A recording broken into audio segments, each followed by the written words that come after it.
Before Japan emerged as we know it today, those isolated islands at the far eastern edge of Asia were already the stage of a long and silent process of human occupation that unfolded over tens of thousands of years. Imagine a land covered with dense temperate forests, active volcanoes, and a climate that alternated between glacial periods and milder intervals.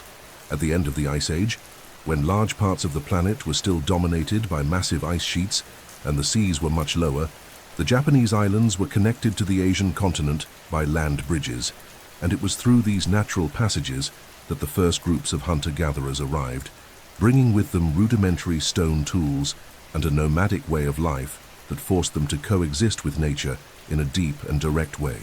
These Paleolithic peoples, who arrived around 35,000 years before Christ, established small communities, hunting animals such as deer and wild boar, collecting fruits and roots, and adapting to an environment full of challenges and constant climatic changes.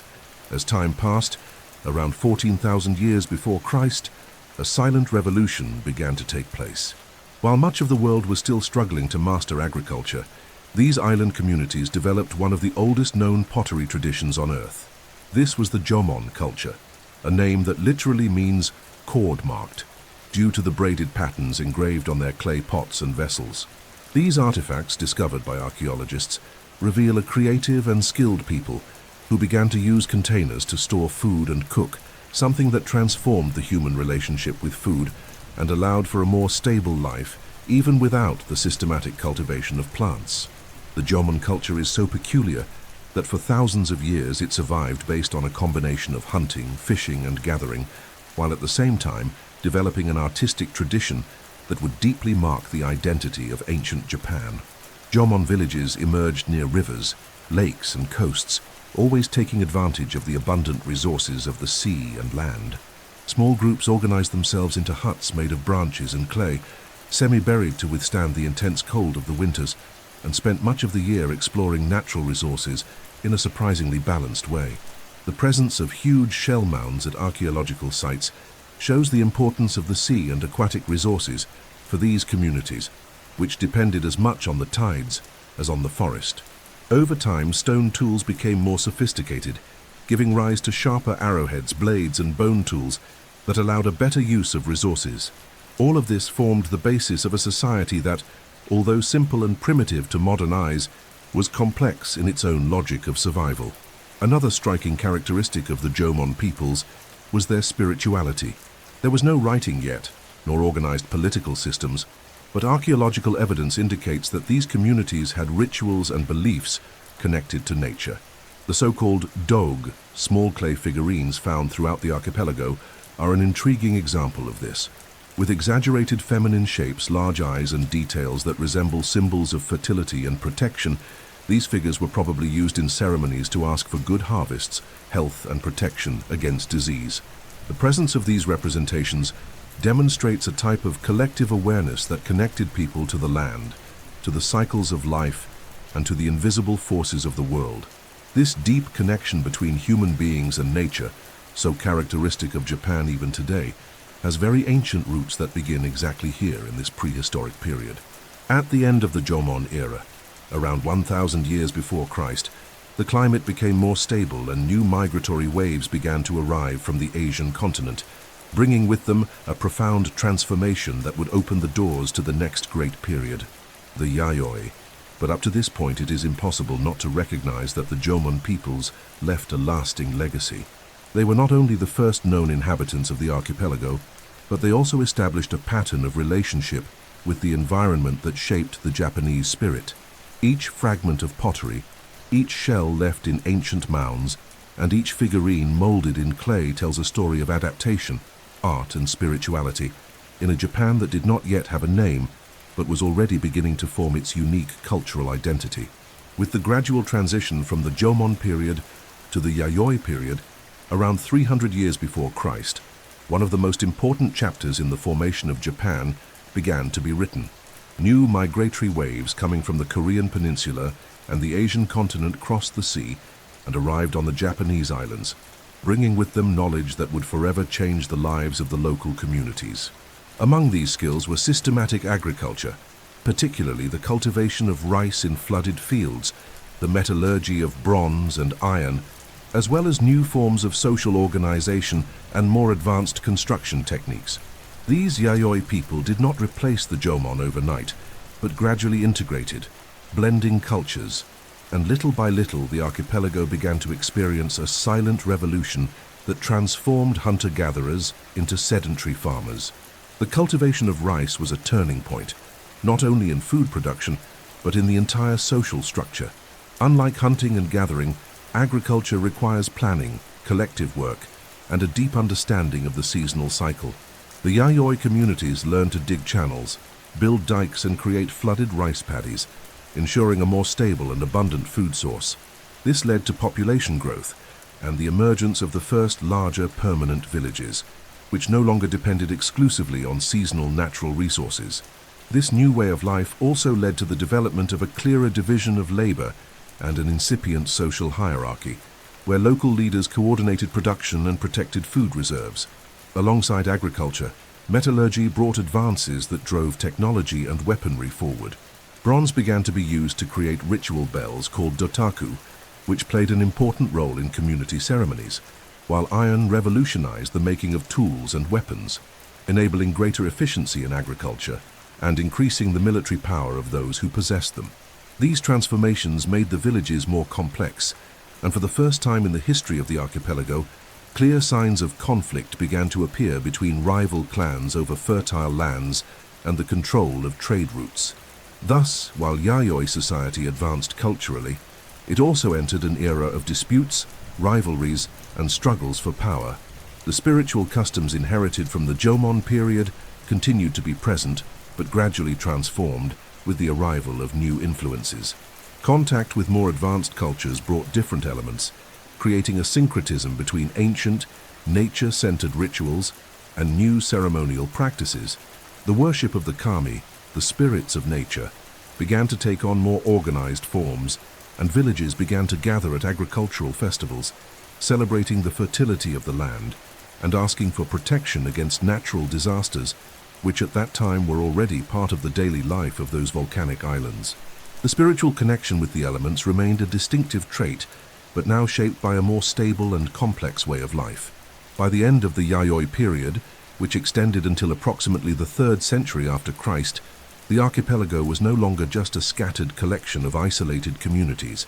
Agriculture had created larger population centers with recognized leaders, primitive temples, alliances, and rivalries. Metallurgy had increased the capacity for defense and attack, while culture and art became more refined, mixing Jomon traditions with continental innovations. Japanese society thus took a fundamental step in building its identity. It left behind nomadism and embraced a more complex future, one that would open the way for the next decisive period, the Kofun, when political and religious power would begin to consolidate around leaders who would become the first symbols of the Japanese state. The transition from the Yayoi period to the Kofun period, which lasted approximately from the 3rd century to the 6th century after Christ, marked one of the most important moments in the history of ancient Japan. It was when, for the first time, more centralized political structures appeared, along with the figure of powerful leaders who held both religious and military prestige, and a monumental type of construction that still impresses today, the Kofun tombs. The name of this period comes precisely from these enormous burial mounds, built in complex geometric shapes, often in a keyhole form when seen from above, surrounded by moats, and designed to house the bodies and funerary objects of the most important figures of each clan. These tombs, some of them stretching for hundreds of meters, are true time capsules, revealing the presence of a dominant elite that accumulated power and wealth on a scale never before seen in the archipelago. The construction of these tombs required collective organization and a large amount of labor, something that indicates that society was no longer made up of small, independent villages, but of chiefdoms capable of mobilizing hundreds or even thousands of people for communal work. Around these centers of power, the first cities began to emerge, as well as a clearer system of social hierarchy. During the Kofun period, contact with the Korean peninsula and China remained intense, and continental influence was reflected not only in technology, with advances in metallurgy and the production of weapons and tools, but also in culture and customs. New styles of pottery, more sophisticated irrigation techniques, and stronger iron weapons spread throughout the islands. These connections also facilitated the introduction of new political concepts, bringing to Japan ideas of administrative centralization and rituals that reinforced the authority of local leaders. One of the most fascinating aspects of this period is the emergence of what could be called the proto-cell of what would later become the Japanese imperial house. Various clans, or uji, began to compete with each other for control of the most fertile lands and trade routes. Among these clans, the most important was the Yamato clan, located in the central region of the island of Honshu.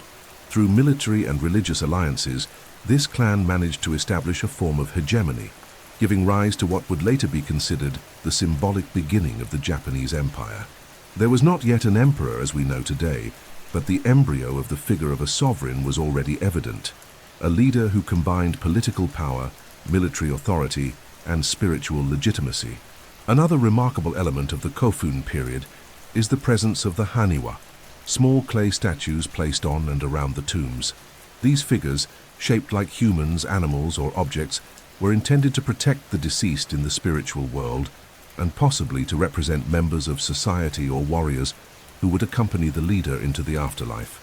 They also reveal a great deal about the daily life of that time, as many of these haniwa depict dancers, warriors, musicians, and even houses and boats, functioning as a silent record of life in ancient Japan. By the end of the Kofun period, Japan had already left behind purely isolated tribal societies. Power was increasingly concentrated in the Yamato region, and the foundations of what would become classical Japanese culture were being formed. A more structured government, permanent military alliances, and a religious vision that placed leaders as intermediaries between humans and deities. With the arrival of Buddhism from China and Korea in the 6th century, this society would undergo an even deeper transformation, opening the doors to the next era, the Asuka period, in which religion and politics would blend to shape Japan in a definitive way. Long before the arrival of Buddhism, temples and doctrines coming from China, the Japanese archipelago already had its own spiritual universe that shaped the way its inhabitants saw the world. This universe is what would later come to be called Shinto, but in its origins it was not an organized religion as we know it today. At its core, Shinto was, and still is, a set of deep beliefs based on the idea that everything in the world possesses a spirit. Every stone, every tree, every river, every mountain, every wind, and even every natural phenomenon is inhabited by an invisible presence called kami. For the ancient Japanese, the world was a living, vibrant, and sacred place, and to live in it meant to be in constant harmony with these forces. These kami are not gods in the Western sense, as figures who live in a distant paradise, but presences directly connected to the environment and to people. This belief was born from a life completely immersed in nature. For those who lived on the islands, in villages surrounded by forests and seas, dependent on the cycle of the seasons and vulnerable to earthquakes, eruptions, and storms, the perception that invisible forces influenced everything around them was inevitable. Thus, respect and reverence for every detail of nature became a spiritual system that did not separate religion from daily life. Over time, myths arose that sought to explain the origin of Japan and its leaders. Among these stories, the most famous is that of the divine couple Izanagi and Izanami, responsible for creating the Japanese islands by dipping a spear into the primordial waters. From this union, other gods were born, including Amaterasu, the sun goddess, who would become the most important deity of Shinto and the mythical ancestor of the Japanese imperial family. This myth reinforced the idea that rulers were not just political leaders, but direct descendants of the gods, a sacred lineage that justified their right to govern. The rituals associated with the worship of the kami were simple but deeply symbolic. They involved offerings of food, drink, fabrics, and handcrafted objects, accompanied by prayers and dances to please the forces of nature and ask for protection. Places considered sacred were marked by torii, wooden gates that represented the entrance to a space where humans could communicate with spirits. The oldest shrines were built in harmony with the landscape, often near centuries-old trees, waterfalls, or mountains, reinforcing the inseparable link between faith and nature. It is essential to understand that Shinto did not emerge as a rigid moral code, nor as a sacred book with commandments. It is a fluid spirituality based on purity, gratitude, and harmony. The greatest sin was not disobedience to a god, but impurity and the breaking of the natural order of things. Purification was a central concept, washing hands, clearing the mind, giving thanks to the earth and the ancestors before planting, fishing, or building. This way of life led Japanese culture to develop a deep sense of respect for the collective and for the balance of the world. When Buddhism arrived in Japan during the Asuka period, it encountered this universe already well established, and instead of replacing Shinto, these new foreign ideas coexisted and blended with local traditions, creating a unique fusion of beliefs that shaped Japanese spirituality up to the present day. But before this fusion took place, it was Shinto that provided the spiritual foundation of the Japanese people and supplied the symbolic structure that would justify the rise of the imperial family and its clans. Between the 6th century and the beginning of the 8th century after Christ, Japan underwent a cultural and political transformation so profound that it changed its history forever. This period, known as Asuka, was named after the Asuka region, which became the political center of imperial power. It was an era of direct contact with the Asian continent, marked by intense cultural exchanges, major administrative reforms, and above all the arrival of a new religion that would influence every aspect of Japanese life: Buddhism. Buddhism came to Japan from the Korean peninsula, where it had already spread from China and India. Unlike Shinto, which was a spirituality connected to the forces of nature and had no scriptures or formal organization, Buddhism brought with it a complex religious system with sacred texts, temples, statues, and a structured philosophy. The first Buddhist temples were built with the support of Japanese leaders, especially the Soga clan, which saw in the new religion an opportunity to strengthen its political position and expand its worldview in line with the most advanced ideas coming from China. The arrival of Buddhism not only brought new gods and sacred images, but also radically changed art, architecture, and the way of governing. For the first time, Japan began to draw inspiration from Chinese administrative models, creating written laws, moral codes, and a more centralized system of power. This reorganization began with one of the most iconic figures of this period, Prince Shotoku. Considered a visionary, Shotoku not only supported the construction of temples such as Horyuji, one of the oldest in the world, but also created the famous 17-article constitution, a document that established ethical and administrative principles to guide the conduct of rulers and their officials, giving politics an almost spiritual character. The presence of Buddhism also introduced a new vision of the universe and of life. The ideas of reincarnation, karma, and the search for spiritual enlightenment contrasted with the more naturalistic form of Shinto.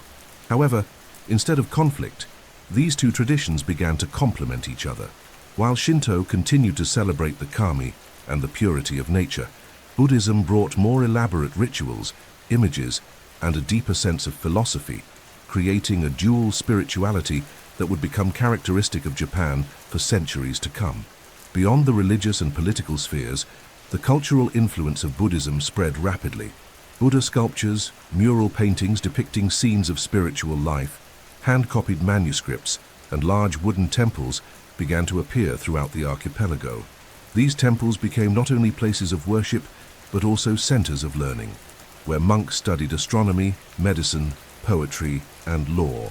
The connection with China led to the adoption of Chinese writing in Japan, a fundamental step toward the rise of classical Japanese literature in the following centuries. The Asuka period was also a time when the emperor's power began to consolidate in a new way. It was no longer enough to have divine origins connected to Shinto. Now the ruler was also seen as someone who had a moral and spiritual responsibility inspired by Buddhist teachings. This fusion between politics and religion, between local tradition and foreign knowledge, created the foundation of a culture that would become increasingly sophisticated and distinct. And thus, as Japan left the Asuka period, it was on the verge of entering a golden age, the Nara period, where a permanent capital would be built and literature would begin to flourish, definitively transforming the identity of the country. The Nara period, which extended from the year 710 to the year 794 after Christ, marks a decisive chapter in Japanese history. For the first time, the imperial power decided to establish a permanent capital, planned in an orderly manner, directly inspired by the great urban centers of China. Until then, Japanese courts moved constantly from one place to another, partly due to Shinto beliefs related to purification after the death of an emperor. But this practice changed radically when the city of Heijō-kyo, present-day Nara, was chosen to become the political, administrative, and cultural heart of Japan. With its streets laid out in a rectangular grid, grand palaces, and monumental temples, Nara brought a new dimension to the organization of the Japanese state. This new structure was not limited only to urban construction. During the Nara period, the Japanese government consolidated an administrative model inspired by the legal codes of Tang China, known as the Ritsuryo system. This system established written laws, taxes, the division of land, and specific functions for each public office, creating a centralized and bureaucratic model. The emperor began to be seen not only as a descendant of the Shinto gods, but also as the supreme authority of a well-structured empire. This strengthening of the state made it possible to have greater control over the provinces and a standardization of cultural and political practices throughout the archipelago. The presence of Buddhism, introduced in the previous period, became even more prominent in the capital. Nara was filled with temples that rivaled each other in beauty and importance, the most impressive of which was Todaiji, built on a colossal scale to house the monumental statue of the great Buddha. This temple became not only a religious symbol, but also a center of political power, showing how religion and government were intertwined. Influential monks participated in administrative decisions, and at certain times, Buddhism came to compete directly with the authority of the court. Culturally, the Nara period is known as the birthplace of classical Japanese literature. For the first time, written works were created that recorded the history and traditions of the Japanese people using the Chinese writing system. Among these works stand out the Kojiki and the Nihon Shoki, chronicles that mix myths, genealogies, and historical accounts, forming the foundation of Japan's mythology and national identity. In addition to these chronicles, the Manyoshu also emerged, the oldest anthology of Japanese poems, bringing together the voices of various authors and revealing the poetic sensibility that would become characteristic of the country. However, the establishment of a fixed capital and the growing influence of Buddhism also brought challenges. The concentration of temples and powerful monks in Nara led to political tensions, as some religious leaders sought to interfere directly in court decisions. This situation caused the imperial government, at the end of this period, to seek a new capital farther away from monastic influence, giving rise to the next period, the Heian period. Even so, the legacy of Nara is immense.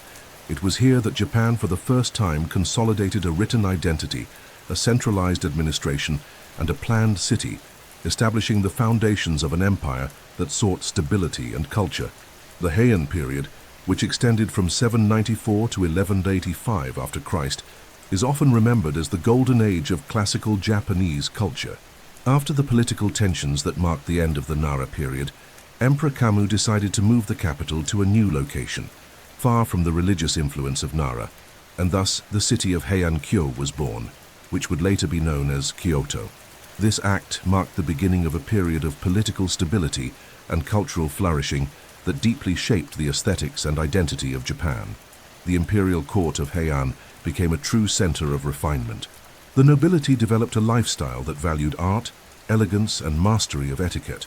Every gesture, every garment, every word spoken in public carried cultural weight and social meaning. It was in this environment that some of Japan's greatest literary works emerged, written mainly by court women who recorded palace life in diaries and novels. The most famous of these works is The Tale of Genji, written by Murasaki Shikibu, considered the world's first novel, a profound portrayal of the passions, intrigues, and sensitivities of Japanese aristocracy. During this period, aesthetics became almost a philosophy of life. Painting, calligraphy, poetry, and music flourished as never before. Poetry in particular, called waka, was an essential form of communication among the nobles, a way to express emotions with subtlety and skill. At the same time, palace architecture reflected harmony with nature, with wooden pavilions, designed gardens, and artificial lakes that created an ideal setting for contemplation and ceremonies. However, while the court lived this sophisticated life, outside the walls of Heian a different reality began to take shape. aristocratic families began to entrust the security of their lands to local warriors. These warriors, who would later become known as samurai, gradually gained power and influence in the provinces. The Heian period, therefore, is also the moment when the first seeds of the warrior class that would radically transform feudal Japan in the centuries to come began to sprout. Another striking aspect of this period was the spiritual fusion between Buddhism and Shinto. New Buddhist schools emerged, such as Tendai and Shingon, which spread throughout the archipelago while Shinto cults remained alive. This coexistence between two distinct traditions gave rise to a unique spirituality which influenced art, architecture, and even politics. Religion, in this context, served both as a form of devotion and as a symbol of status and power. As time went on, the imperial court gradually distanced itself from the practical life of the provinces, becoming increasingly absorbed in its own culture and the pleasures of palace life. This detachment allowed powerful families such as the Fujiwara to accumulate enormous political influence, controlling the government indirectly. However, this administrative fragility would come at a cost. At the end of the Heian period, warrior clans began to rebel and challenge the authority of the court. The wars between the Taira and Minamoto clans marked the beginning of a new era in which the samurai would assume the center of power, thus ending this golden period and opening the doors to feudal Japan. As the Heian period approached its end, a silent but powerful transformation began to permanently change the political balance of Japan. While the imperial court of Heian-kyo, present-day Kyoto, was dedicated to a refined life of arts, poetry, and sophisticated ceremonies, in the distant provinces, reality was far harsher and more practical. Lands needed to be defended against invasions, disputes, and crimes, and the great aristocratic clans began to entrust this defense to local warriors specialized in the use of weapons. These warriors, initially subordinate to noble families, gradually gained more importance, experience, and power until they became an autonomous force that would come to be known as the samurai class. The samurai, in its beginnings, was an elite warrior trained to fight on horseback, master the bow and sword, and protect the estates of their lords. The term samurai itself comes from the verb saburao, meaning to serve. But this service, which began as personal loyalty to a local lord, evolved into a system of codes and values that would shape an entire way of life. Discipline, honor, and loyalty became the pillars of this new class. This warrior culture began to consolidate at a time when the imperial court, isolated in its palaces, was gradually losing effective control over the more distant lands. The strengthening of the warrior clans gave rise to two groups that would become protagonists in the fate of Japan: the Taira clan and the Minamoto clan. These families built their own armies, composed of trained and loyal warriors, and began to vie for supremacy over the country. The breaking point came when these tensions resulted in a series of armed conflicts, the most important of which was the Genpei War, fought between 1180 and 1185. This war was brutal, devastating villages, and putting face to face two models of power. The old system centered on the imperial court, and the new military system led by the clans. At the end of the Genpei War, the Minamoto clan emerged victorious under the leadership of Minamoto no Yoritomo. This victory not only weakened the emperor's authority, but also created a new form of government known as the shogunate. Yoritomo received the title of shogun, a supreme military commander, and began to govern the country in a practical way, while the figure of the emperor became increasingly symbolic and detached from real power. Thus, a new era was born: feudal Japan, where military strength dictated the rules and the samurai class occupied the center of the political and social stage. The rise of the samurai brought profound cultural and social changes. The ideal of the warrior life, based on values such as loyalty, honor, and courage, began to influence not only politics, but also art and philosophy. The warrior families, now in power, placed more importance on martial training than on the refined etiquette of the court. Lands began to be divided among local lords, and life began to revolve around military protection, oaths of loyalty, and survival in a period where war would become a constant presence. This moment, therefore, marks the end of the absolute supremacy of the imperial court and the beginning of centuries dominated by the warrior aristocracy. The centralized power of the emperor was replaced by a decentralized system based on strength, military charisma, and blood alliances. With this, Japan entered a turbulent and fascinating era in which battles would shape the destiny of the nation and solidify the role of the samurai as the true rulers of the country. With the victory of the Minamoto clan in the Genpei War and the appointment of Minamoto no Yoritomo as shogun in 1192, Japan entered a new phase of its history, the Kamakura period, which lasted from 1185 to 1333. This was the beginning of the system of government known as the shogunate, in which military authority became the dominant force, relegating the emperor to a symbolic and ceremonial role. The seat of government was no longer in Heian-kyo, but in the city of Kamakura, chosen for its strategic position and for being far from the influence of the aristocratic families of the old capital. This physical displacement of power reflected a radical transformation. The center of decision-making was now in the hands of the warriors. The Kamakura shogunate established a hierarchical military government based on personal loyalty. At the top was the shogun.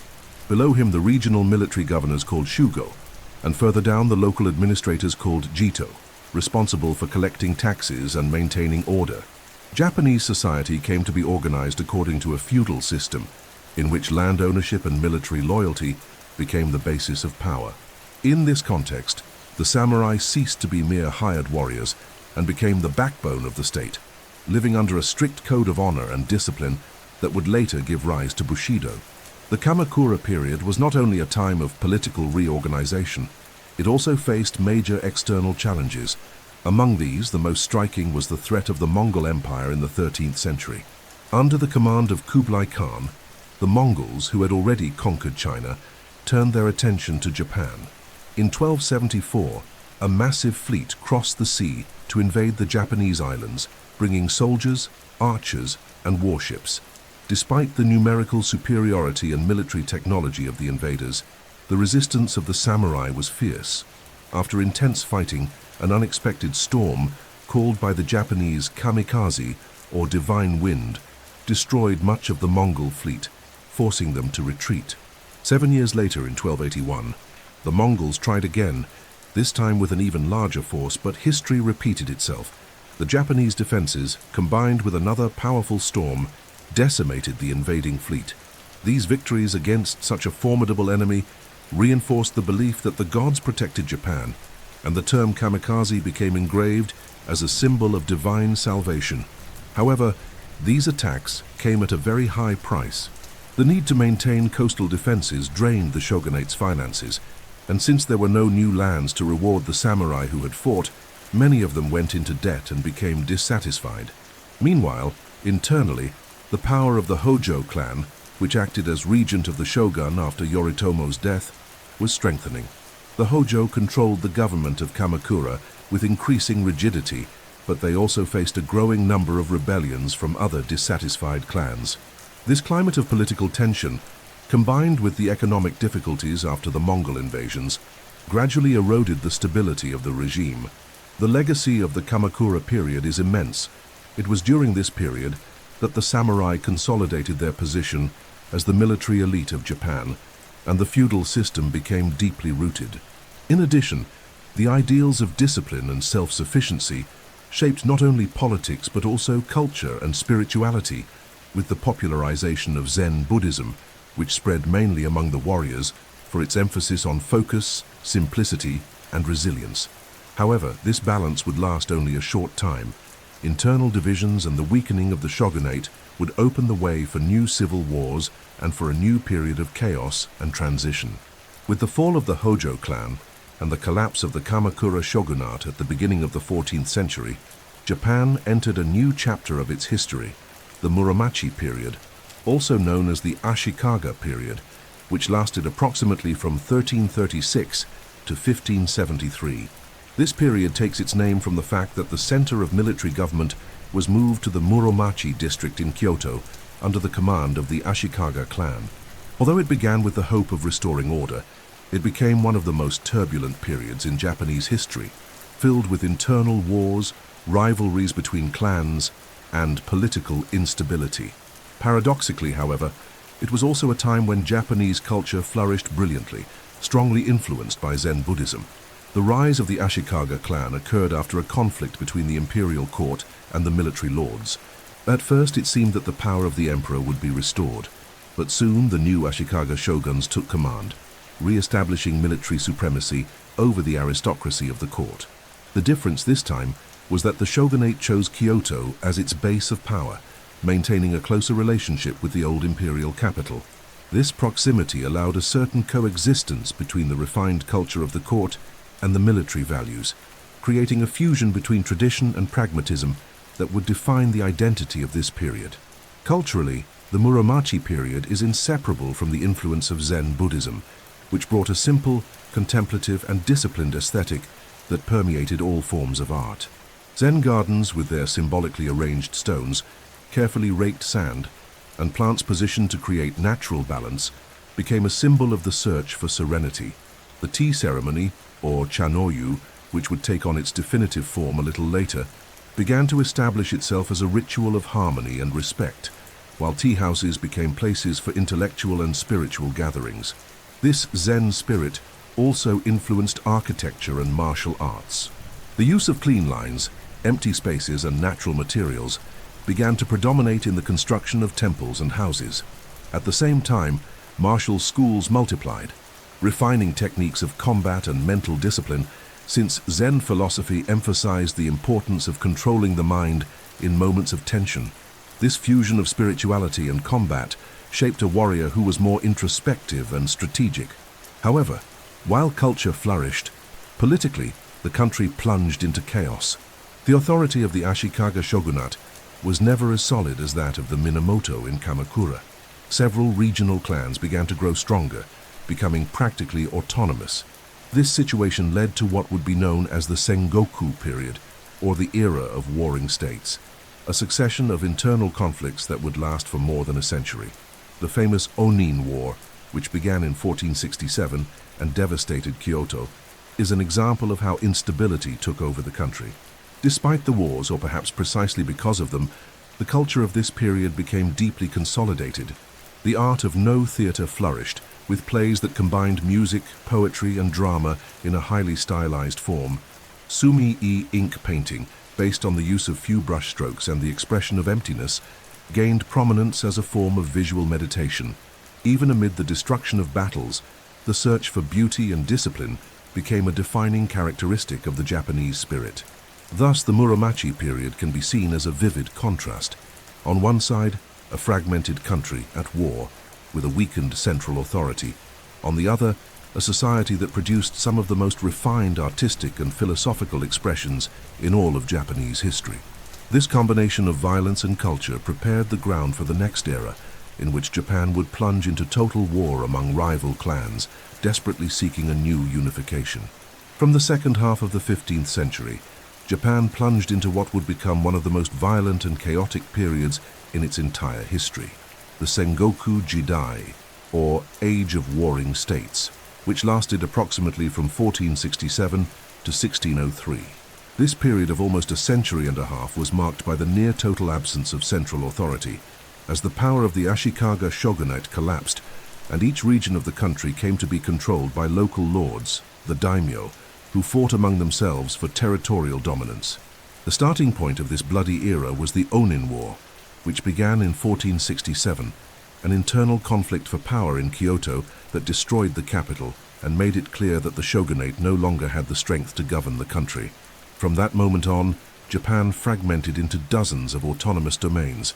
Each daimyo had his own army of samurai, fortifications, and strategies, forming alliances that were often broken within months.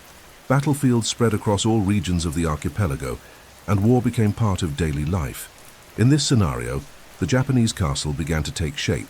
Structures that were initially simple wooden fortifications evolved into complex strongholds built on hills or plains, with moats and towers that served both as defense and as administrative centers. These constructions were not only military, but also symbols of the power and prestige of the lord who built them. With constant conflicts, military innovation intensified. Weapons such as longbows, spears, yari, and swords, katanas, were used in increasingly organized battles. In the 16th century, the arrival of the Portuguese introduced firearms, something that profoundly changed the way war was waged in Japan. At the same time, during this chaotic period, the so-called shinobi, better known as ninjas, came to prominence. They acted as spies, saboteurs, and assassins on secret missions. Although much of what is said about ninjas is shrouded in myths and later exaggerations, there is no doubt that they played an important role during the Sengoku Jidai, using infiltration and espionage techniques that complemented conventional warfare. Japanese society was transformed in this climate of instability. Social mobility increased, as masterless samurai could offer their services to other clans, and even peasants could distinguish themselves as warriors in times of need. But it was also a time of great suffering for common people. Villages were destroyed, harvests were looted, and entire families were displaced because of the endless battles. Despite the chaos, it was precisely during the Sengoku Jidai that three figures emerged who would forever change Japan's destiny: Oda Nobunaga, Toyotomi Hideyoshi, and Tokugawa Ieyasu. These three military leaders, each with his own strategy and vision, were responsible for putting an end to this long era of war. Nobunaga would use boldness and the large-scale introduction of firearms to subdue his enemies. Hideyoshi would consolidate power and unify much of the country, and Ieyasu would create the Tokugawa shogunate, ushering in a period of peace that would last more than 2 centuries. The Sengoku Jidai also brought significant cultural changes. Contact with the Portuguese and later with other Europeans opened Japan to new technologies, weapons, goods, and even religious ideas, such as Christianity, which arrived during this period through Jesuit missionaries. This openness, however, also planted the seeds of future tensions. In the end, the Sengoku era was a time of destruction and opportunity, a brutal forge where the most powerful clans fought each other until only those leaders capable of dreaming of unifying the archipelago remained. Amid the prolonged chaos of the Sengoku Jidai, when Japan was divided into dozens of warring fiefs and order seemed impossible to restore, 3 extraordinary men emerged to change the course of history. They not only ended more than a century of constant battles, but also created the foundations of a unified and stable Japan. These men were Oda Nobunaga, Toyotomi Hideyoshi, and Tokugawa Ieyasu. Each with his own character, strategies, and political vision, they became the protagonists of one of the most fascinating and decisive eras in the country. The first to stand out was Oda Nobunaga. Coming from a relatively modest clan, Nobunaga was a bold and innovative strategist. He revolutionized Japanese warfare by adopting European firearms systematically and using military tactics far ahead of his time. His relentless personality led him to conquer much of the archipelago, defeating enemies far more powerful. Nobunaga was also a reformer. He weakened the power of armed Buddhist monasteries, which until then had been true military centers and opened Japan to international trade. However, his path of conquest came to a dramatic end in 1582, when he was betrayed by one of his own generals and surrounded at the Honnoji Temple in Kyoto. To avoid capture, Nobunaga chose death, but his legacy cleared the way for unification. After Nobunaga's death, his most brilliant general took over the campaign, Toyotomi Hideyoshi. Of humble origin, born a peasant, Hideyoshi rose purely on merit, something rare in a rigidly hierarchical Japan. His political intelligence and charisma allowed him to consolidate almost the entire country under his leadership. He completed the unification that Nobunaga had begun, implemented land reforms, forbade peasants from owning weapons, disarming potential uprisings, and reorganized Japanese society according to a strict class system. Ambitious, Hideyoshi attempted to expand his power beyond Japan by launching invasions against Korea, but these efforts failed and exhausted resources. Still, when he died in 1598, Japan was more united than it had been for centuries. The last act of this epic was carried out by Tokugawa Ieyasu. A friend and ally of Hideyoshi, he waited for the right moment to consolidate his position. In 1600, at the decisive Battle of Sekigahara, Ieyasu defeated all his rivals, ensuring his supremacy over the archipelago. 3 years later, in 1603, he was granted the title of shogun, establishing the Tokugawa shogunate, which would govern Japan for more than 250 years. His policy was based on stability. He strengthened defenses, instituted a strict system of control over the daimyo, and progressively closed Japan to the outside world, beginning a period of isolation that would last for centuries, known as Sakoku. The unification achieved by this trio had profound consequences. For the first time in hundreds of years, Japan experienced internal peace. Fields devastated by war were rebuilt, trade flourished, and a vibrant culture began to grow in times of stability. Each of these leaders left a distinct legacy.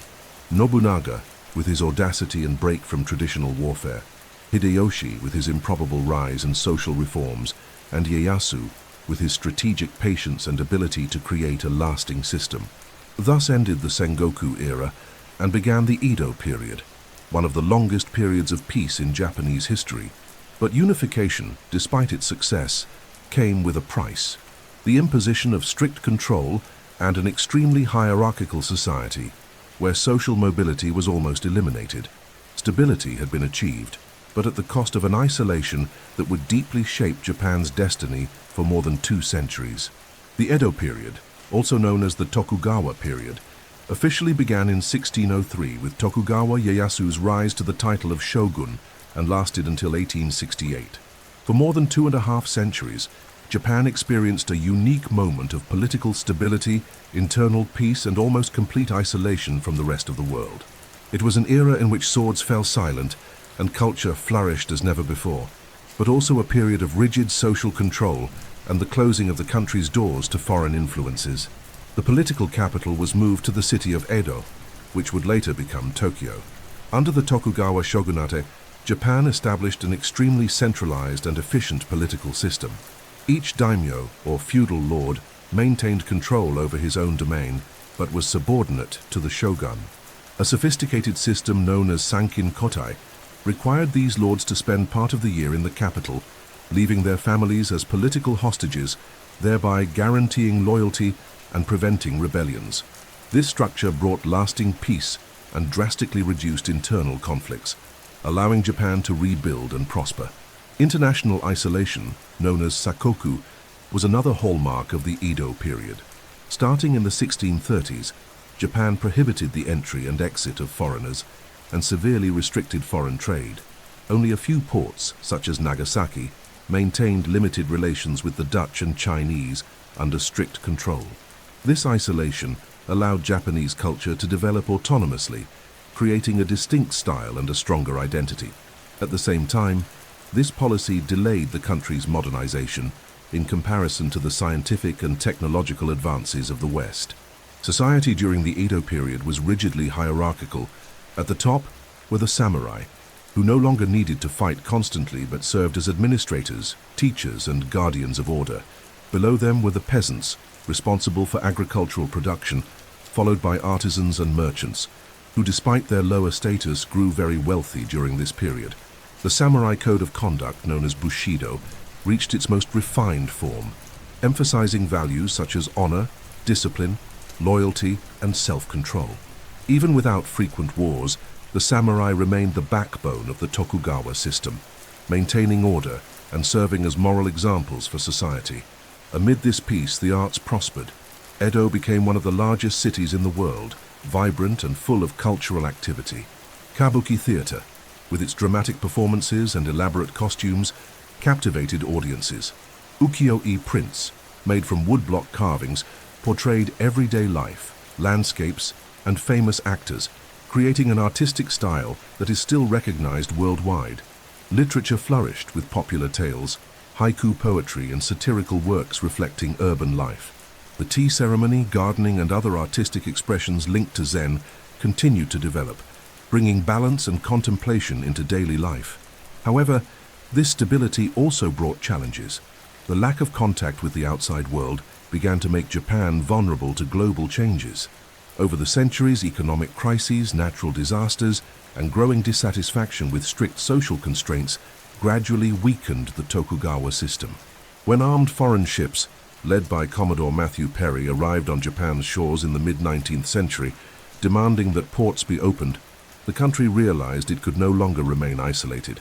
The end of the Edo period would mark the beginning of a radically different new phase, in which the country abandoned centuries of isolation and entered an accelerated process of modernization. But while it lasted, the Tokugawa shogunate built a rare piece in world history and left behind a cultural legacy that remains one of the richest and most complex in Japan's history. After more than 2 centuries of stability under the strict Tokugawa shogunate, 19th century Japan was confronted with a reality that would change its destiny forever. In 1853, a fleet of American ships known in Japan as the Black Ships, led by Commodore Matthew Perry, appeared in Edo Bay with an ultimatum. Japan must open its ports to international trade or face military intervention. This sudden appearance of steam-powered vessels, armed with technology far superior to Japan's defenses, exposed the vulnerability of a country that, during more than 200 years of isolation, had remained unaware of the industrial and military advances of Western powers. The Tokugawa shogunate was forced to sign unequal treaties that granted privileges to foreigners and opened ports to trade, shaking national pride and triggering a period of deep internal tension. This sudden contact with the West brought not only new technologies, weapons and goods, but also political and social ideas that challenged the feudal system and the rigidity of the Tokugawa regime. From that moment on, Japan faced enormous pressure. On one side, the urgent need to modernize rapidly. On the other, the resistance of conservative sectors who feared the destruction of tradition. The cultural and economic shock generated by the treaties sparked a wave of dissatisfaction that spread throughout the country. Powerful clans, especially those in regions far from the capital, began to question the legitimacy of the shogunate. A movement called Sono Joy, meaning revere the emperor, expel the barbarians, emerged, advocating the restoration of imperial power and the expulsion of foreigners. This alliance between nationalists and imperial supporters found common ground, the end of the Tokugawa military government. Meanwhile, contact with the West revealed to the Japanese the urgency of modernization. Firearms, steam-powered ships and factories revealed a world that was far more technologically advanced. To survive, Japan would have to abandon centuries of isolation and transform itself quickly. This tension came to a peak in the 1860s, when open confrontations began to break out between the supporters of the shogunate and those of the emperor. In 1868, after a brief civil war known as the Boshin War, the Tokugawa shogunate was defeated. Power formally returned to the hands of the emperor, marking the beginning of the Meiji Restoration.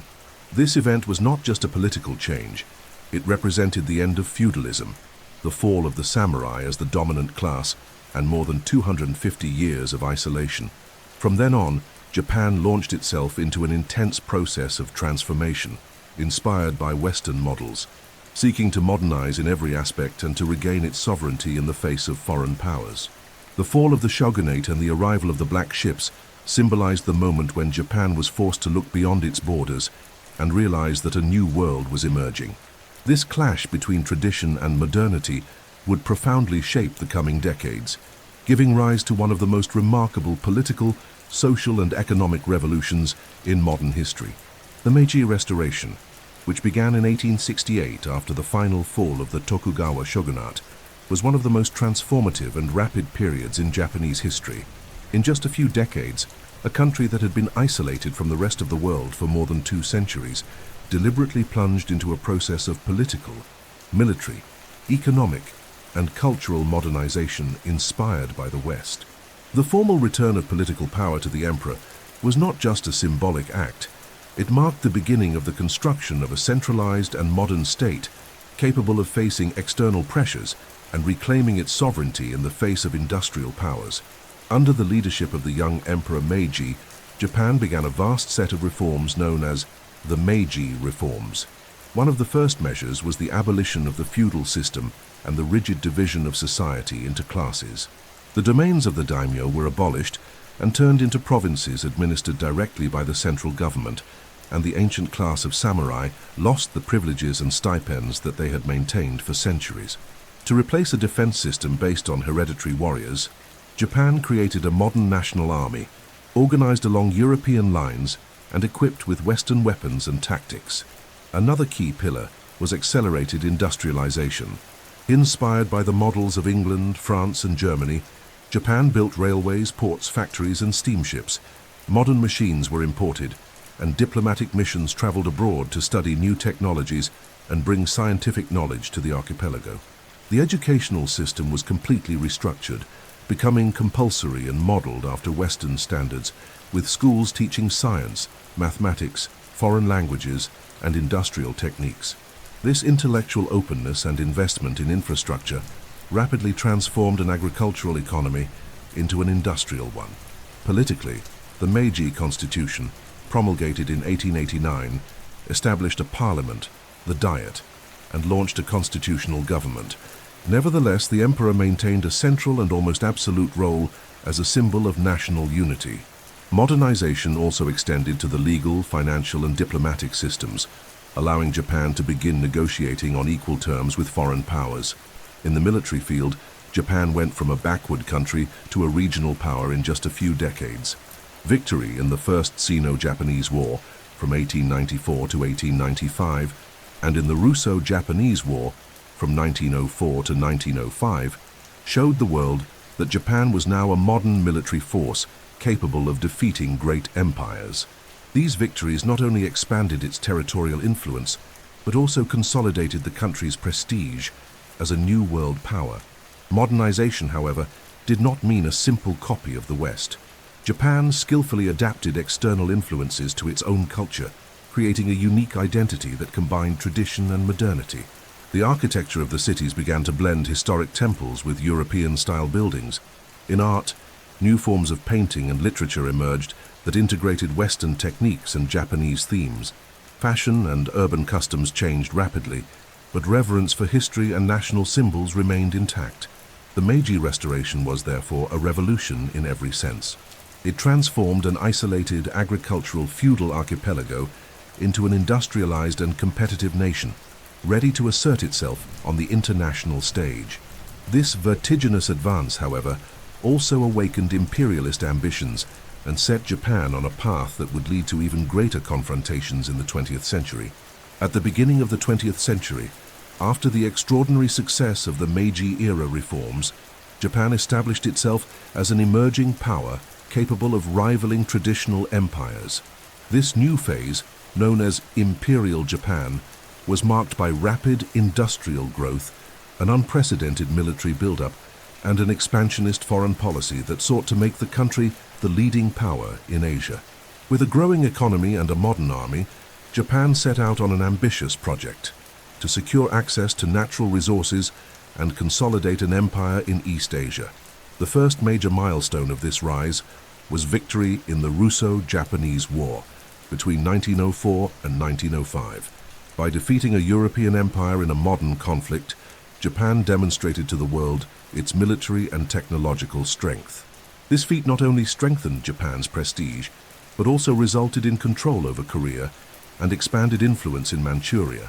A few years later, in 1910, Korea was officially annexed to Japan, becoming part of the empire. This expansionist policy was driven by the need for resources to sustain the archipelago's accelerated industrialization. During World War I, Japan aligned itself with the Allies and took advantage of the conflict to further expand its presence in Asia and the Pacific, occupying territories previously controlled by Germany. At the end of the war, it was recognized as one of the great powers at the Versailles Conference.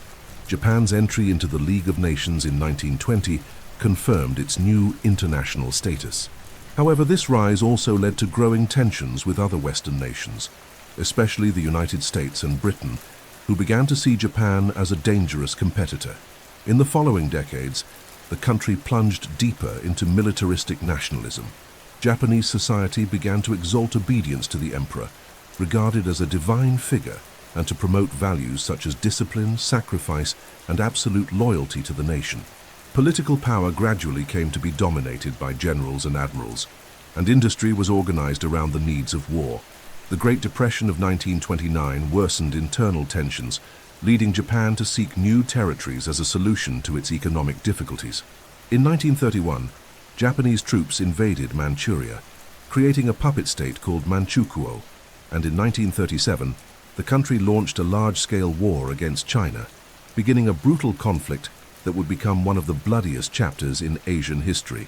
This military escalation set Japan on a direct collision course with the United States and the European powers. In 1940, It aligned itself with Nazi Germany and Fascist Italy through the Tripartite Pact, forming the Axis. The decisive step toward full involvement in World War II came on December 7, 1941, when Japan launched a surprise attack on the American naval base at Pearl Harbor in Hawaii. This act led the United States to declare war and turned the conflict in Asia and the Pacific into a theater of massive battles. In the years that followed, Japan conquered vast territories in Southeast Asia and the Pacific, but also faced an increasingly intense military response from the Allies. The war brought large-scale destruction, and in the end, culminated in two events that would change the course of human history forever: the dropping of atomic bombs on the cities of Hiroshima and Nagasaki in August 1945. These attacks, combined with the entry of the Soviet Union into the war against Japan, led Emperor Hirohito to announce unconditional surrender. With defeat, Imperial Japan came to an end. The nation, physically and morally devastated, would live under American occupation, beginning a radically different new chapter in its history. Even so, the imperial period left deep marks. It was the moment when Japan, driven by its desire for modernization and power, attempted to transform itself into a global empire, but ended up facing the limits of its own ambition in one of the most destructive conflicts in history. Japan's involvement in World War II represents one of the most dramatic and intense chapters of its history, a period when imperial ambition led the nation into a war of immense proportions and, at the same time, to a defeat that would forever change the country's destiny. After years of territorial expansion in Asia and alignment with the Axis powers, the strategic decision to attack the United States became an irreversible turning point. On the morning of December 7, 1941, the Imperial Japanese Navy launched a surprise attack on the U.S. naval base at Pearl Harbor in Hawaii. The objective was to neutralize the American Pacific Fleet, ensuring Japan freedom to advance over resource-rich territories in Southeast Asia and the Pacific. The attack was devastating. Warships were sunk, hundreds of aircraft destroyed, and thousands of lives lost. However, the operation, intended as a decisive blow, had the opposite effect. It unified American public opinion and led to the immediate entry of the United States into the war. In the following months, Japan advanced rapidly, conquering vast territories: the Philippines, Malaysia, Indonesia, Burma, and strategic islands in the Pacific. However, as the United States reorganized its military strength, a systematic counteroffensive began, marked by bloody battles such as Guadalcanal, Midway, Iwo Jima, and Okinawa. These campaigns demonstrated the fierce resistance of Japanese soldiers, willing to fight to the last man, but also exposed the limits of the empire's capacity when faced with the industrial and military power of the Allies. As the war progressed, Japan's situation became unsustainable. Naval blockades strangled the economy and left the population in misery and famine. Cities began to be bombed relentlessly, and the country faced a growing scenario of destruction. Nevertheless, the determination of Japanese leaders not to surrender kept the war going even when defeat seemed inevitable. It was in this context that in August 1945, the United States decided to use a new and previously unknown weapon, the atomic bomb. On August 6th, the city of Hiroshima was destroyed in seconds by a nuclear explosion, instantly killing tens of thousands of people and leaving behind an unprecedented trail of devastation. 3 days later, on August 9th, a second bomb was dropped on Nagasaki, causing another massacre and sealing the country's fate. At the same time, the Soviet Union declared war on Japan and launched a massive offensive in Manchuria. Faced with this situation, Emperor Hirohito made a historic announcement on August 15, 1945, in which he declared Japan's unconditional surrender. It was the first time the Japanese people had ever heard their emperor's voice. This moment marked not only the end of World War II in the Pacific, but also the end of an era in Japan. The consequences were profound. Entire cities destroyed, millions of deaths, a ruined economy, and the occupation of the country by Allied forces led by the United States. More than a military defeat, it was a collective trauma that forced the nation to completely rethink its path. From the ashes of war, Japan would begin a reconstruction that would transform not only its politics and economy, but also the very essence of its modern culture. With the surrender on August 15, 1945, Japan ceased to be an expansionist empire and entered one of the most radical periods of transformation in its entire history. The devastated nation faced not only the physical destruction caused by bombings, including the atomic bombs, but also the collapse of its political, military, and economic institutions. Under the occupation of Allied forces led by the United States, headed by General Douglas MacArthur, the country would be rebuilt on new foundations, inaugurating a completely different era from the one that had led it to war. One of the most profound changes was the creation of a new constitution, promulgated in 1947. Known as the Constitution of Japan or the Peace Constitution, it was drafted under strong American influence and established principles that redefined the role of the state. Among its most significant clauses is the famous Article 9, which formally renounces war as an instrument of national policy and prohibits Japan from maintaining offensive armed forces, limiting itself to self-defense forces. In addition, the Constitution established a parliamentary democratic government, guaranteed broad civil rights, and ended the notion that the emperor had divine origin. Hirohito remained as a national symbol, but without any political power. During the occupation, which lasted until 1952, the United States oversaw a set of deep social and economic reforms. The educational system was reformed to encourage critical thinking and reduce ultra-nationalist influence. Land was redistributed, reducing the power of former large landowners. Industrial companies tied to the war effort were dissolved or reorganized, and labor unions were strengthened, giving workers more voice.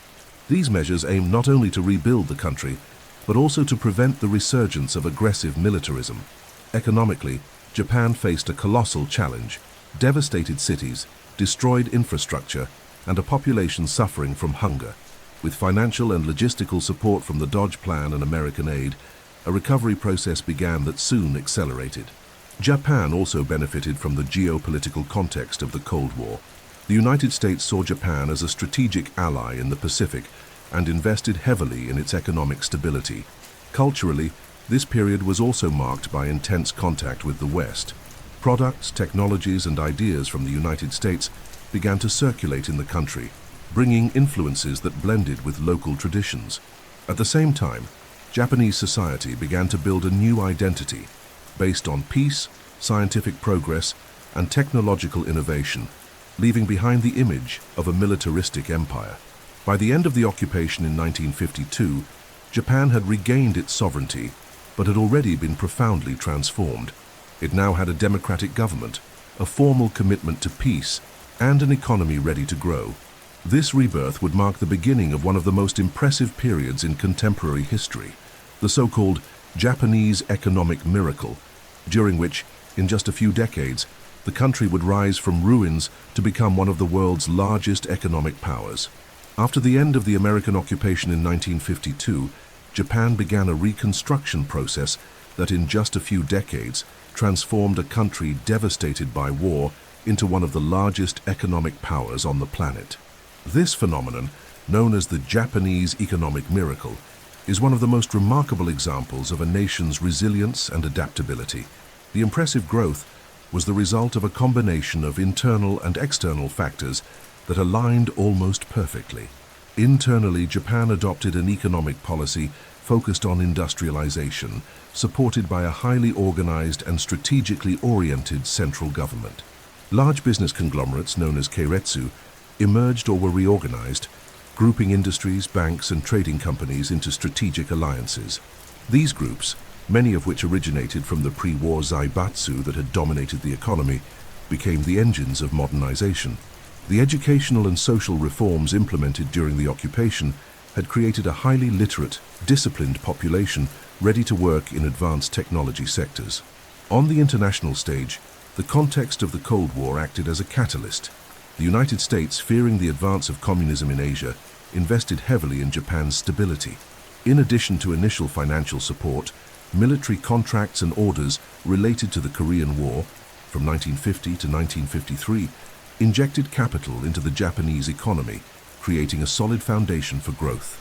This external boost allowed Japanese companies to modernize their factories and begin exporting increasingly competitive products. From the 1950s to the 1970s, Japan experienced annual growth rates that sometimes exceeded 10%. Cities were rebuilt with modern architecture, new rail lines connected the country, and companies that would become global icons such as Toyota, Sony, Honda, Mitsubishi, and Panasonic emerged. The country also invested massively in research and development, with a focus on electronics, automobiles, and advanced technology. Japanese corporate culture, based on discipline, long-term planning, and the pursuit of absolute quality, became a key differentiator. The philosophy of Kaizen, meaning continuous improvement, was applied in factories and offices, transforming Japan into a global symbol of efficiency and innovation. At the same time, the introduction of the bullet train, Shinkansen, in 1964 during the Tokyo Olympics, showed the world a technologically advanced country that had risen from the ashes of war. Socially, this period was marked by a significant improvement in the population's standard of living. Rapid urbanization, access to education, and modern consumer goods transformed daily life in Japan. The extreme poverty that had plagued the country after the war gave way to a strong middle class closely tied to the consumption of domestic products. This growth, however, also brought challenges. Intense urbanization caused environmental problems, and an exhausting work pace generated social tensions. By the 1980s, the Japanese economy had reached its peak, becoming the second largest in the world, but a speculative bubble in the real estate and financial markets burst in the early 1990s, ending the most spectacular phase of the miracle. Even so, the period of the Japanese economic miracle remains one of the most impressive stories of recovery ever recorded. It not only rebuilt a country destroyed by war, but also placed it at the forefront of technology, industry, and innovation, securing Japan a prominent role on the global stage. With reconstruction consolidated and an explosion of economic development in the decades following the war, modern Japan transformed into a technological powerhouse and at the same time, one of the greatest cultural centers on the planet. This new Japan, which emerged in the 20th century, is marked by a unique balance between tradition and innovation, preserving millennia-old aspects of its history while leading futuristic sectors such as robotics, electronics, and digital entertainment. One of the most visible faces of this impact is Japanese pop culture, which conquered the world starting in the second half of the 20th century. The anime, Japanese animation, and manga, comic books industry, became one of the country's most influential cultural exports, creating generations of fans on every continent. Series such as Dragon Ball, Naruto, One Piece, and Pokémon transcended borders, becoming not only entertainment but global cultural phenomena. These works combine engaging narratives, unique aesthetics, and values that reflect the Japanese spirit, discipline, perseverance, friendship, and the pursuit of a purpose. Technology is another great pillar of modern Japan. Since the 1970s, Japanese companies have become world leaders in the production of electronics, video games, automobiles, and more recently, robotics and artificial intelligence. Brands such as Sony, Nintendo, Toyota, and Canon have become global symbols of innovation. Tokyo and other major Japanese cities have become futuristic showcases, with neighborhoods like Shibuya and Akihabara displaying lights, digital screens, and products that symbolize technological advancement. Despite all this modernity, Japan has never ceased to cultivate its traditions. Millennia-old festivals, Shinto and Buddhist temples, tea ceremonies, martial arts, and customs inherited from centuries past continue to be part of daily life. This coexistence between past and future is visible in every detail. Ultra-modern buildings stand side by side with ancient shrines, and a bullet train can take someone in just minutes to a city that still preserves streets and houses from the 18th century. The global impact of Japanese culture also extends to cuisine, which has spread worldwide with iconic dishes such as sushi, sashimi, and ramen. Japanese gastronomy is recognized for its minimalist aesthetics and appreciation of ingredients, becoming a symbol of health and sophistication. Beyond art and technology, Japan has influenced contemporary philosophy and lifestyles. The pursuit of simplicity, efficiency, and quality, present in concepts such as ikigai, reason to live, and wabi-sabi, the beauty of imperfection, has inspired millions of people across different countries. This international projection, however, does not hide the challenges faced by the country in recent decades: an accelerated aging population, declining birth rates, and the constant need for technological and economic adaptation in a changing world. Even so, the ability to reinvent itself, deeply rooted in Japanese history, remains one of the country's greatest strengths. Modern Japan is therefore a unique mosaic, a place where samurai and ancient temples coexist with robots, video games, and high-speed networks, where tradition remains alive while innovation sets the pace of the future. This combination has made Japanese culture one of the most admired and influential in the world. In the 21st century, Japan has entered a phase marked by contrasts. While continuing to be a reference in technology, culture, and innovation, it faces complex internal challenges that test its historical capacity for adaptation. After consolidating itself as one of the largest economies on the planet and as a global cultural icon, the country now grapples with demographic, social, and economic issues that shape its priorities for the coming decades. One of the most critical challenges is population aging. Japan has one of the oldest populations in the world, a direct result of decades of low birth rates and significant advances in medicine. This demographic transformation has profound consequences. The labor force shrinks each year, the need for elder care grows exponentially, and the social security system faces increasing pressure. In the cities, this phenomenon is visible. Entire villages have been abandoned, and some regions face a future with more empty houses than residents. In parallel, Japan struggles to maintain a pace of innovation that can sustain its economy in an extremely competitive global environment.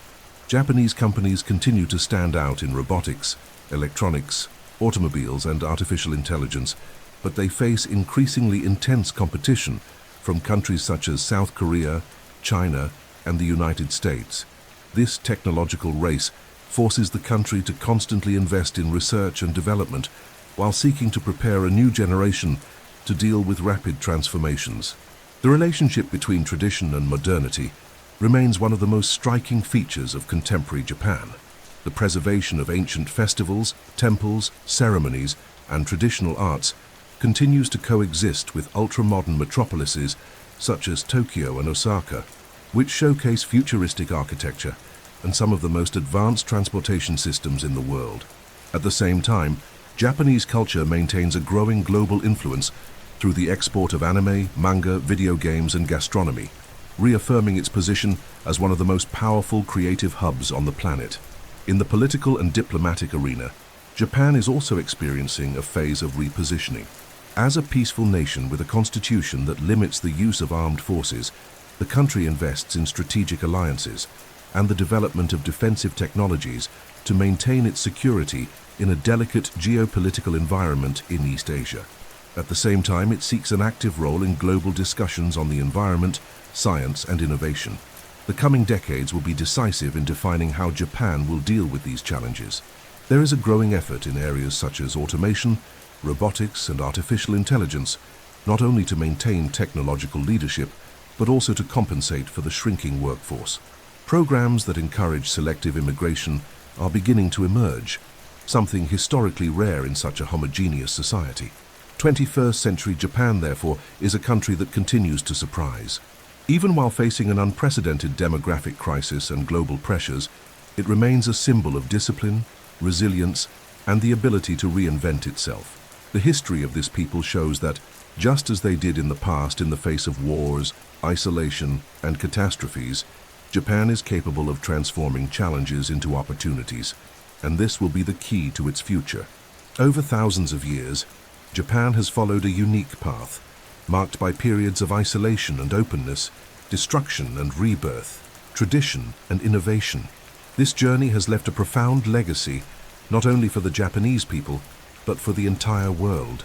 Few countries have managed to transform so many adversities into cultural and technological strength, and it is precisely this ability to adapt without losing its essence that makes Japan one of the most fascinating civilizations in human history. In the cultural field, Japan has exported an aesthetic and a way of thinking that have transformed global art. From kabuki theater to contemporary cinema, from minimalist haikus to complex literature, from ukiyo-e woodblock prints that inspired European impressionists to anime and manga that have captivated generations in the 20th and 21st centuries, Japanese cultural influence has crossed borders. This creative richness is born from discipline, sensitivity, and an eye that values both fleeting beauty and detail. Japan's contribution is also remarkable in philosophy and spirituality. Concepts such as Zen, wabi-sabi, the beauty of imperfection, and ikigai, the reason to live, have become universal ideas, helping people around the globe seek balance amidst the rush of the modern world. This way of thinking stems from a history deeply tied to nature and respect for all living things, a vision that has persisted from the earliest Jomon peoples to today's technological society. In the field of technology and industry, Japan's transformation is even more impressive. In less than a century, an archipelago that lay in ruins at the end of World War II became a global leader in robotics, electronics, automobiles, and precision engineering.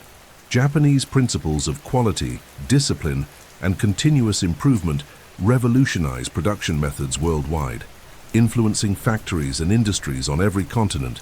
Even in the face of so many changes, Japan has never abandoned its traditions. It is remarkable how, in the midst of futuristic metropolises, one can still find Shinto shrines, tea ceremonies, martial arts, and festivals that have been held the same way for centuries. This harmonious coexistence between the old and the new is perhaps one of the country's greatest legacies, proof that it is possible to move forward without forgetting where you came from. Japan's impact is also present in lifestyle, in cuisine that has conquered the world, in sports, fashion, and education. Respect for community, the pursuit of excellence, and silent dedication are values that have become global references. In a constantly changing world, Japan offers a powerful lesson that tradition and innovation are not opposites, but complementary. Today, when we look at Japan's history, we see a journey that began with small hunter-gatherer clans, advanced through the creation of an empire, faced internal wars, external invasions, centuries of isolation, total destruction, and yet managed to reinvent itself multiple times.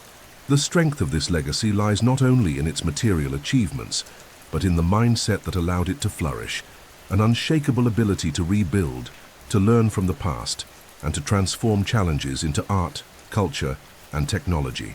This is Japan, which, from the distant past to the present, continues to influence the world and, even in the face of the uncertainties of the future, keeps its identity alive, proud of its history, and ready to create new chapters in the eternal narrative of humanity.